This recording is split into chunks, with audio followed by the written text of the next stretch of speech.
ఓం నమో భగవతే శ్రీరామకృష్ణాయ. శ్రీ వివేకానంద స్వామి జీవిత గాథ.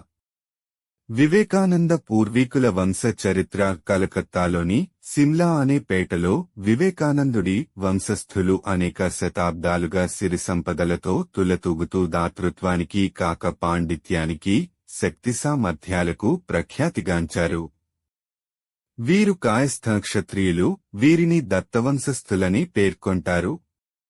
సంస్కృత పరసిక భాషల్లో అసమాన పాండిత్యాన్ని గడించి న్యాయశాస్త్ర పారంగతుడై సాంసారిక జీవితాన్ని విడనాడి 25 నిండక మునుపే సర్వసంగ పరిత్యాగం చేసిన దుర్గాచరణ దత్తు ఈతడి తాత. దుర్గాచరణుడి పుత్రుడు విశ్వనాథుడు. దుర్గాచరణుడి ధర్మపత్ని కాశీ విశ్వనాథుణ్ణి సందర్శించకోరి తీర్థయాత్రకు బయలుదేరింది. కాశీక్షేత్రాన్ని చేరుకుని వివిధ దేవాలయాలను దర్శించసాగింది. ఒకరోజు ఆమె విశ్వనాథాలయానికి పోతూ కాలు జారిపడి స్మృతి కోల్పోయింది. వెంటనే ఒక సన్యాసి రివ్వున వచ్చి ఆమెను లేవదీశాడు. తనకు సహాయం చేసిన పరివ్రాజకుడు తన భర్త అయిన దుర్గాచరణుడే అని గుర్తించిన ఆమె ఆశ్చర్యానందాలను వర్ణించటం ఎవరితరం? ఇద్దరి హృదయాల్లోనూ భావతరంగాలు పొంగిపోర్లాయి.